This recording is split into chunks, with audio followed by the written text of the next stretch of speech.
parle pour notre émission « Est-ce que l'homme existe ?» Cette émission qui vise à comprendre de plus en plus la nature humaine, à la respecter, en suivant l'appel du pape Benoît XVI, qui indique qu'il faut élaborer une écologie de l'homme. Alors, dans cette quatrième et dernière partie de nos rencontres, je voudrais aborder la nature humaine du point de vue du corps.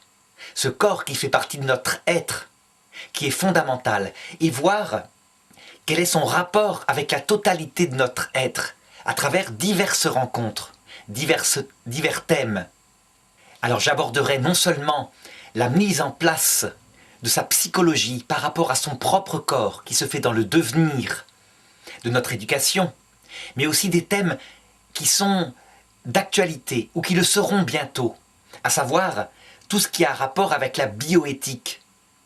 La science génétique progresse et il faut s'attendre dans les années qui viennent à ce que des tentatives de manipulation du corps en arrivent à changer sa nature elle-même sur certains points.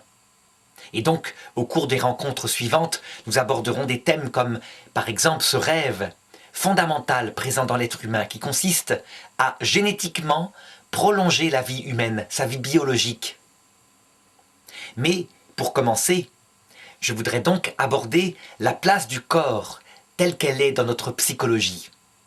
Alors ce dont il faut bien se rendre compte, c'est que le développement de notre corps est premier dans l'ordre génétique. Ça veut dire c'est lui qui arrive véritablement dans le temps en premier.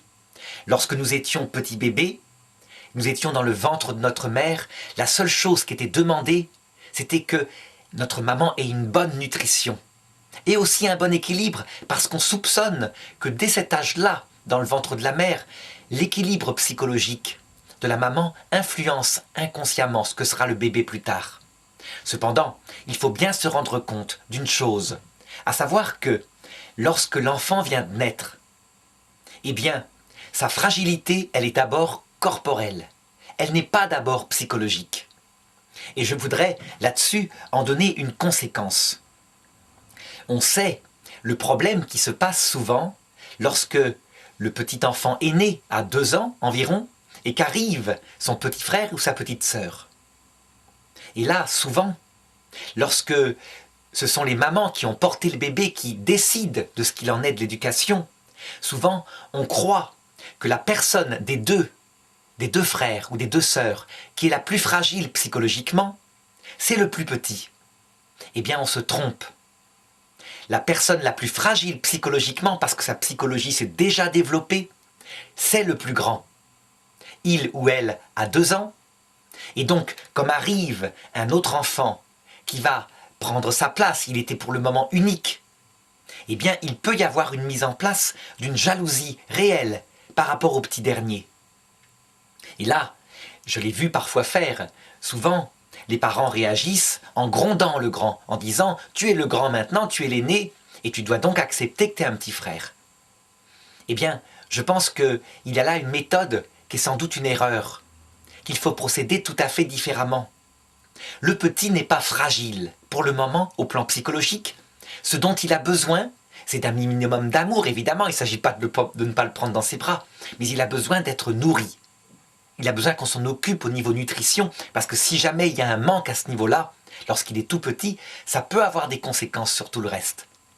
Par contre, c'est le grand qui a besoin d'amour, d'amour exprimé, et qui doit comprendre que sa place n'est pas prise, qu'il reste important, qu'il est le premier, comme le petit est le premier. Et donc, très simplement, parce qu'on comprend que c'est le grand qui est fragile psychologiquement, eh bien, on peut adapter la chose. Ça veut dire, par exemple, au début, continuer à s'occuper du grand, au point de vue des jeux, etc., du temps passé avec lui, s'en occuper beaucoup plus, et puis petit à petit, réduire la part du grand pour en arriver à s'occuper des 2 à égalité.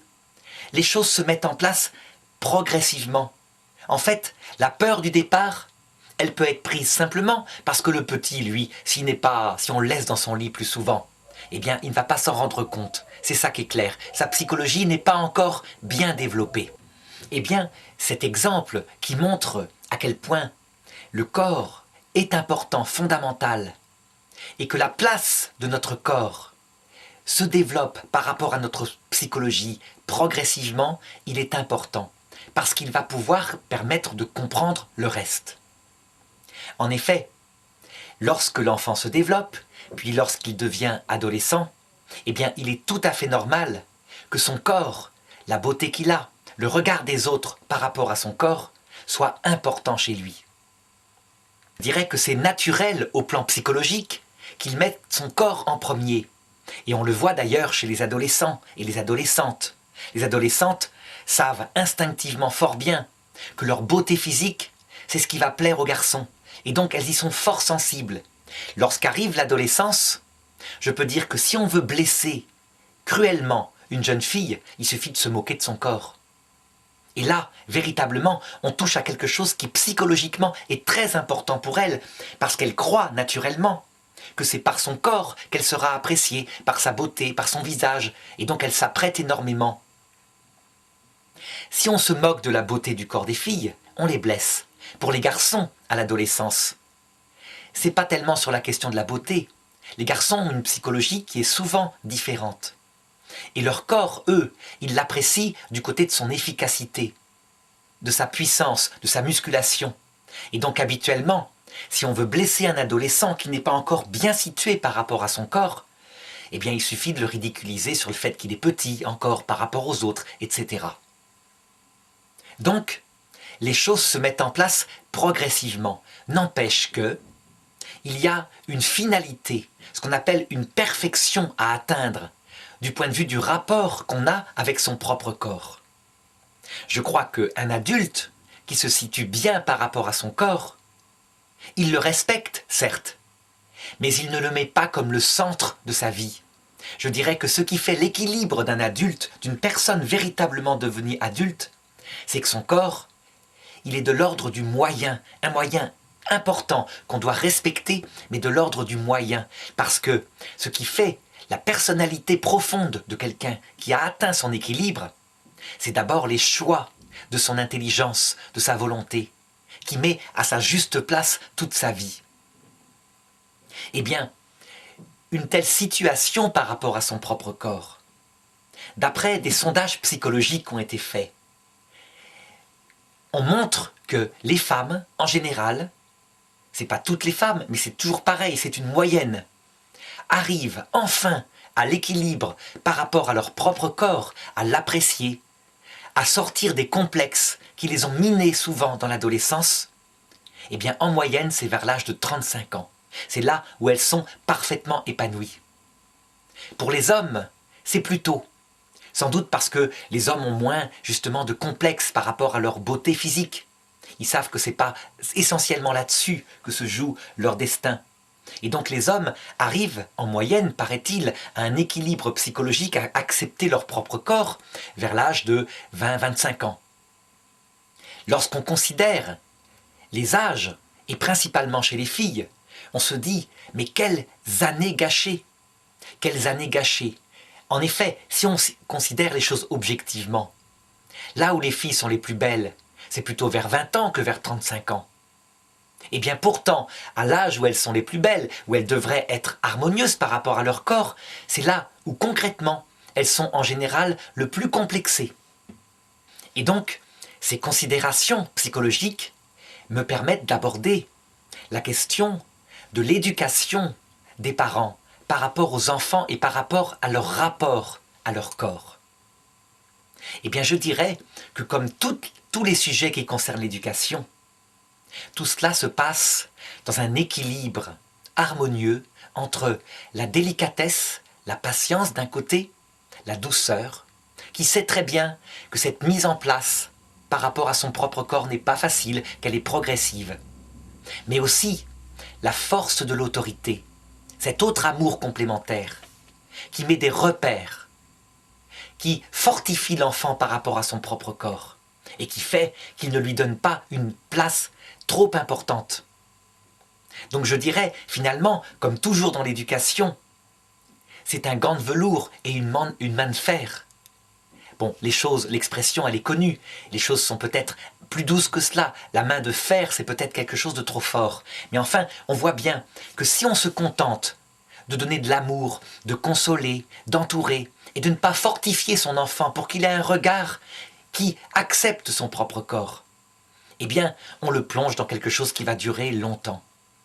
Si on est trop fort par rapport à la fortification qu'on veut donner, qu'on se moque un peu de son enfant qui est complexé, qui veut toujours être habillé comme ses camarades, etc., qu'on va trop vite dans les choses, ben on n'aboutira à rien non plus. On va trop vite. On oublie que sa propre adolescence à soi, elle s'est faite dans le devenir. Et c'est pourquoi on voit, encore une fois, à quel point il est important d'être deux dans l'éducation, deux parents. Le père avec sa grâce qui porte plutôt sur le dépassement de soi. S'il joue son rôle de père, ce qui est une chose qui, hélas, n'est pas assez fréquente actuellement. Sans doute parce que les pères ont peur de redevenir les brutes autoritaires que décrit Freud. Non, un père, c'est quelque chose qu'on admire, qui a de l'autorité, et qui fait que l'enfant a envie de se dépasser pour se fortifier. Mais il faut aussi le pôle qu'on attribue habituellement aux mères, même si c'est mélangé dans la réalité. Le yin et yang, on voit bien le schéma dans le taoïsme. Il y a de la paternité chez la mère, et il y a de la maternité chez le père. Mais on attribue habituellement à la maman la douceur, la patience, même si quelquefois c'est l'inverse dans le couple, parce que c'est plutôt habituellement sa grâce. C'est elle qui va être patiente, qui va expliquer comment on va progresser, on a le temps. Alors, toujours par rapport à la mise en place de la psychologie par rapport à son propre corps, je dirais donc qu'il faut viser un but. Le but, c'est que, quels que soient les aléas du corps qu'on a reçus, on ne contrôle pas sa beauté, on ne contrôle pas son harmonie. Il y a parfois des silhouettes qui sont par nature épaisses, et des silhouettes qui sont par nature à la mode actuellement, où il n'y a pas d'effort à faire pour l'atteindre. Eh bien, quel que soit le corps qu'on a reçu, je pense qu'il y a une éducation qui doit faire que petit à petit, on se met à l'aimer tel qu'il est, en sachant bien que ce que vont ressentir les autres par rapport à nous, ce n'est pas principalement par rapport à notre corps. Sauf évidemment, grave déformation, mais ça j'en parlerai tout à l'heure. Je veux dire par là que, si je prends l'exemple des filles, la ligne des filles, elles ne sont pas toutes selon le modèle actuel. Ça veut dire avec, mettons, 1,65 m, un poids de 50 kg. Tout le monde n'a pas cette ligne à la base. Je me rappelle par exemple d'une jeune fille de ma famille qui, toute sa jeunesse, est très complexée par son corps, qui était plutôt dodu, avait tenté des régimes. Et elle n'y arrivait jamais. Elle reprenait le régime le lundi matin et elle craquait le soir. En fait, elle s'est rendue compte plus tard que c'était simplement son poids de forme. Son poids de forme n'était pas le poids habituel de la mode. Et donc, elle aussi, vers l'âge de 30 ans, elle a fini par s'accepter et à entrer dans l'équilibre par rapport à son propre corps. Mais quelle souffrance à l'adolescence! Et quel régime inutile! Seulement, je peux raconter aussi le cas d'une autre personne qui était plus volontaire qu'elle, une jeune fille aussi, qui elle, malheureusement, réussit ses régimes, parce qu'elle avait une volonté très forte. Seulement, elle les réussissait, elle maigrissait tel que le voulait, et comme ça se passe la plupart du temps dans les régimes, eh bien, elle regrossissait après, plus que ce qu'elle n'avait perdu. C'est les fameux régimes yo-yo, on sait très bien comment ça se passe, et c'est pour les filles une vraie souffrance. Eh bien, en réalité, la première chose que doit comprendre l'éducation par rapport à cela, c'est que le fait de plaire aux autres, ça vient fondamentalement de sa personnalité, sauf évidemment qu'à limite. Et ça, je voudrais y insister. J'ai remarqué, par exemple, dans les classes que j'ai en terminale, j'ai remarqué que des filles qui physiquement sont pas à la mode, sont plutôt trop grosses, tels que sont les canons actuels, mais qui ont une personnalité, qui savent aborder, qui ne sont pas timides, qui sont gentilles en même temps, eh bien toutes, elles ont un petit copain. Et un petit copain qui dure, qu'elles tiennent bien, qui est fidèle. Et à côté de cela, j'ai remarqué très souvent des jeunes filles que, personnellement, si on regarde la mode actuelle, si on les compare à cela, elles sont absolument dans les canons, elles sont magnifiques. Eh bien, ces filles-là, étant timides, étant réservées, étant complexées encore par rapport à elles, n'avaient pas de petits copains et n'en trouvaient pas. Tout simplement parce que ce qui attire tout de même les garçons, même si l'aspect physique compte énormément, c'est la personne tout entière.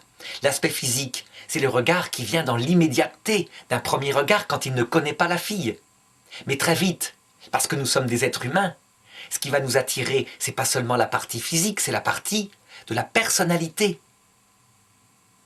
C'est pourquoi l'éducation par rapport à son propre corps, elle est comme toujours d'abord une éducation du moral et de la morale. Ça veut dire de l'intelligence qui objectivise son propre corps. Et de la morale, ça veut dire d'une compréhension de la place exacte que doit avoir notre corps dans notre vie. Ce corps est un moyen utile, un moyen qui de toute façon vieillira. Mais ce qui fait notre être fondamentalement le plus important, c'est notre personnalité profonde.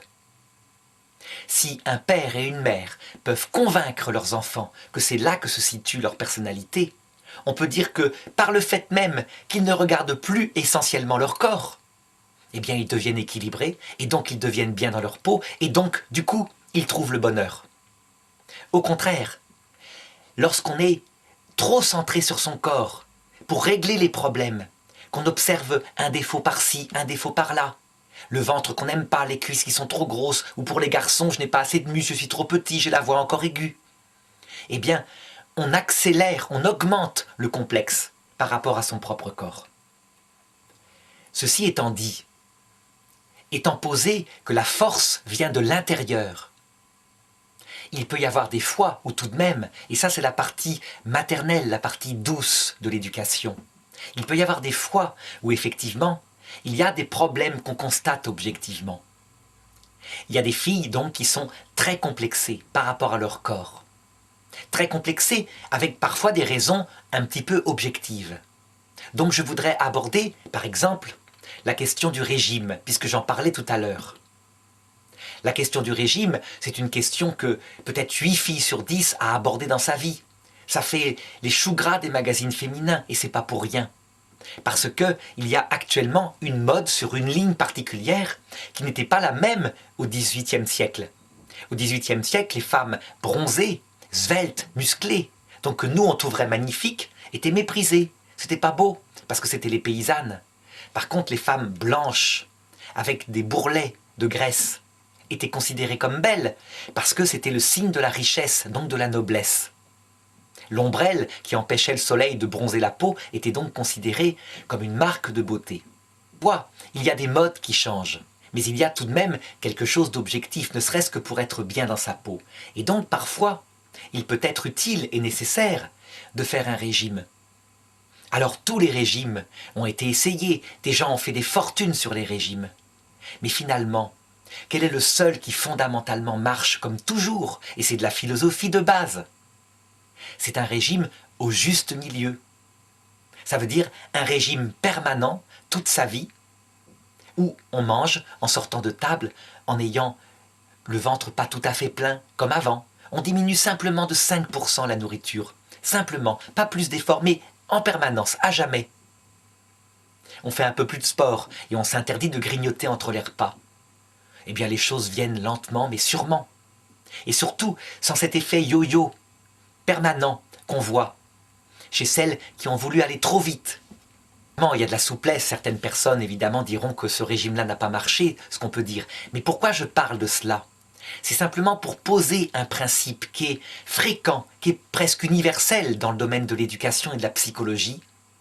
Ce qui est bien, ce qui est vertueux, est dans le juste milieu. Et donc, manger de tout un peu, du gras, du sucre, des protéines, des vitamines, raisonnablement équilibrées, c'est ça qui est bien. Et toutes les histoires des filles qui disent « je ne mange plus aucune graisse, je ne mange plus de sucre parce que ça fait grossir », c'est un déséquilibre absolu, on ne peut pas se nourrir que de protéines, c'est évident. Donc il faut des régimes équilibrés, et ça, c'est quelque chose qui complète, mais qui ne résout pas l'aspect de la force qui vient d'abord de l'esprit. Alors je voudrais aborder une autre question qui est en rapport, la question de la chirurgie esthétique que certaines filles, puisque je parle des filles essentiellement, les garçons sont peut-être moins atteints par ces complexes, que certaines filles veulent faire absolument tellement elles sont complexées par une partie de leur personnalité. Eh bien, c'est comme toujours, c'est la même chose. Je dirais que les chirurgiens esthétiques se rendent compte, et malheureusement, ils ne sont pas toujours à l'écoute de cela, que parfois, l'opération, elle est portée par une mentalité qui est solide, une mentalité où ça se comprend. Parce que la personne est forte dans son âme, bon, elle a un défaut physique qu'elle remarque, elle veut le régler. C'est vrai qu'une jeune fille qui aurait les oreilles décollées, par exemple, comme ça, c'est quelque chose qui s'opère facilement. Pourquoi pas? On voit bien, il n'y a pas d'excès là-dedans, c'est pas la négation de toute opération esthétique. Cependant, lorsqu'il n'y a pas de défaut objectif flagrant, lorsque la fille fait une fixation là-dessus, on peut se demander parfois si cette opération réglera le problème ou si ça ne doit pas passer plutôt par une fortification de sa personnalité, une objectivisation. Et là, c'est toute la difficulté des éducateurs et des parents. Quelle est la part de la douceur d'ordre maternel, je dirais, qui va accepter tout de même l'opération parce que ça peut libérer sa fille de ce complexe? Et quelle est la part de la fortification nécessaire qu'il doit y avoir? Parce que si c'est pas ça la cause, si on ne règle rien, qu'on s'est attaqué juste à un symptôme et qu'elle reste complexée fondamentalement pour d'autres raisons, ben on n'a rien réglé. On a dépensé de l'argent inutilement. Et on voit des femmes comme cela, complètement obsédées par leur corps, qui passent d'opération en opération chirurgicale et qui deviennent à la fin extrêmement laides parce qu'elles s'abîment, évidemment. Donc, le rapport à son propre corps, c'est un rapport qui doit être de respect. On doit aimer son propre corps parce que c'est une partie de notre personnalité. D'ailleurs, pour le signifier, l'Évangile, elle a une expression qui est très très vraie. Respectez votre corps parce que c'est le temple de l'Esprit Saint. Pour celui qui n'est pas croyant, je dirais que le corps, c'est le temple de l'esprit humain. Et donc, c'est parce que on s'aime soi-même, on cherche à être heureux, qu'on doit en même temps respecter son corps, mais à sa juste place, toujours pareil. Il n'est pas le but de sa vie. On ne peut pas être heureux en mettant sa finalité ultime dans le corps. Mais il est un moyen utile. Par exemple, avoir un corps qui est lavé, qui est beau, qui est en bonne santé, ben ça permet de faire des rencontres intéressantes, de mieux discuter avec les autres. Donc c'est un moyen utile. Lorsque le corps est pris à titre de moyen, en vue de mieux réussir sa vie, et que la finalité de sa vie est une bonne finalité, comme je l'avais dit dans notre précédente rencontre, à savoir l'amitié et la recherche de Dieu, de l'être premier qui donne sens à tout, alors il est à sa juste place, alors il n'y a plus de problème.